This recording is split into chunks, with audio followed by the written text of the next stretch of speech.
BBC News, Ibadan.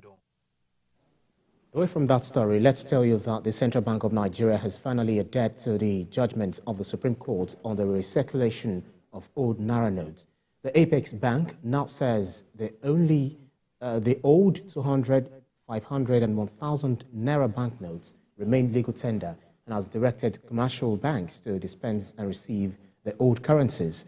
The directive is contained in a statement signed by the Acting Director of Corporate Communications, Abdul Mumin. The Supreme Court had on March the 3rd ordered that old 200 Naira, 500 Naira and 1,000 Naira notes remain valid till December 31st, 2023, but the CBN and the AGF had kept quiet, leaving Nigerians in confusion. However, the presidency broke its silence on Monday, saying the president never told the CBN and the AGF not to disobey the order of the Apex Court.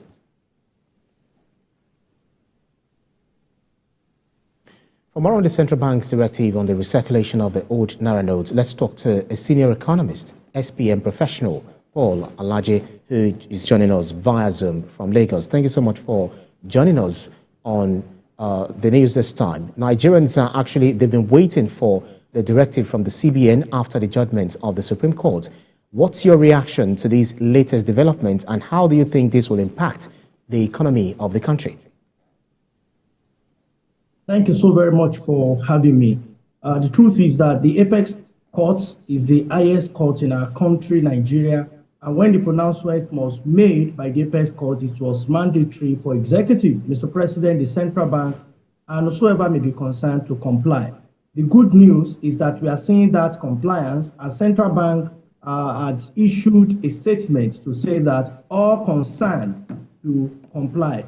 What it means is that the announcement or the broadcast by Mr. President that 200 Naira will use so forth, hold 200, hold 500, hold 1,000 Naira notes with the new counterpart, they will be spent side by side from now to 31st December 2023. The question is, do I think that with this we solve the problem? I will tell you I doubt. I doubt that this will solve the problem in the short term or in the medium term. It may be solved in the long run, but in the short term, because even if we have the 1,000 Naira notes and before we integrate these monies back into the banking system from central bank after the withdrawal, for people to have access to it, it certainly will take time. It may take a month or 2 months. So that the problem will resolve tomorrow morning, I don't think so. But it may take a short period if the withdraw money, the 500 and the 1,000 Naira note have not been destroyed. But if the money are no longer accessible by the public, then it is only those ones that are still within the banking booths that will circulate. But will that be enough, and will that be the expectation of Nigeria? The answer will be a no. What the judgment did not say, which I think should have been mentioned, but I cannot blame the Lord Justices of the Supreme Court that made such judgment. What the judgment should be about should actually be money supply, which is technical, which is pure economics. The money supply is not enough, whether it is old note or it is new note. But if the central bank will release either the old note or the new note, for the money supply to be just enough for what will be enough for Nigerians for exchange, then we can say we have seen the end of the problem. But if the money supply does not improve, I doubt. Now, this is the problem central bank is going to have. Central bank wants to combat inflation. That is why MPR has consistently increased. So if you are going to combat inflation on one hand, and you need to increase money supply, you are just spoiling inflation. So central bank needs to now move between the devil and the deep blue sea. The court of the highest court in the land says you need to make old notes available. On one hand, central bank wants to battle inflation. Nigeria will now also need to choose. Do we want to embrace inflation, or we want to embrace cashless policy? Honestly, both are very difficult decisions to make. But in the coming period, we'll see what Nigerians will settle. Well, that's the reason why we're talking to someone like you who is a senior economist. You know, some are saying that, fine, it's okay that you want to introduce this cashless policy. Others are saying that, but then it has actually come with a pain, with a little time they allowed for the implementation of these policies. And then, do you see this judgment and the compliance by the central bank as a reversion of whatever gains they've recorded, or do you see any gains being recorded at all or which should come first? Or where exactly are we now, and where do we go forward from here?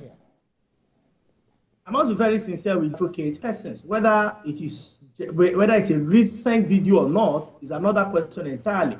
Those who have kept money at home, those who have kept money that should be within the economy to help grow the economy, they've withdrawn this money from circulation. You recall that central bank had mentioned that CIC, currency in circulation, over 80 or 85% of the same money is outside the control of the banks. So when this policy was made, we have seen people have stock money out. They've returned the same back to the bank, and I believe the bank has returned to central bank. Now, inflation should reduce. Unfortunately, when the January inflationary report was released, rather than falling inflation increased even further. But we have to wait and see what February will look like. But there are also other factors.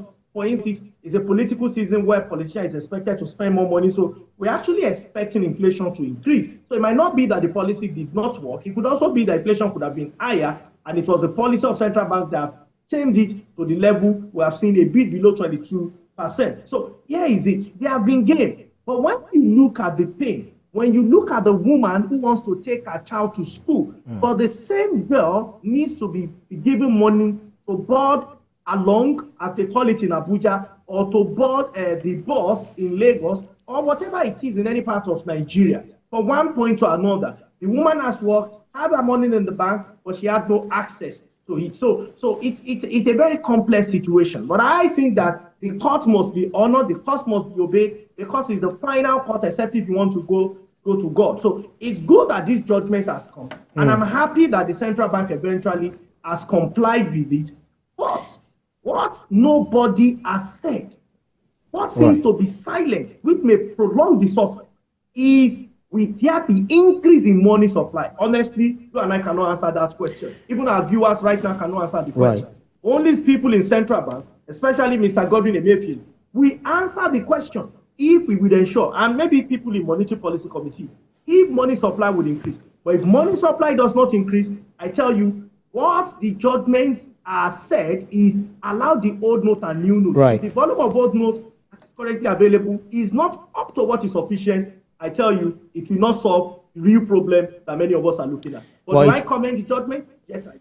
Do I commend central bank for complying? Yes, I do. I think it's a good way to go, and we're going to see progress in our country, Nigeria. Well, it's really a catch-22 situation for the central bank and, of course, Nigerians. We're not exactly sure with the cashless policy saying that we should be doing online transactions, but then we don't have enough network to even take care of this particular one. We'll continue to talk about it and see how events unfold going forward. A senior economist, SPM professional, Paul Alaje, thank you so much for your time. Thank you. Thank you so very much for having me. Away from that, the executive chairman of the Economic and Financial Crimes Commission, Abdul Bawa,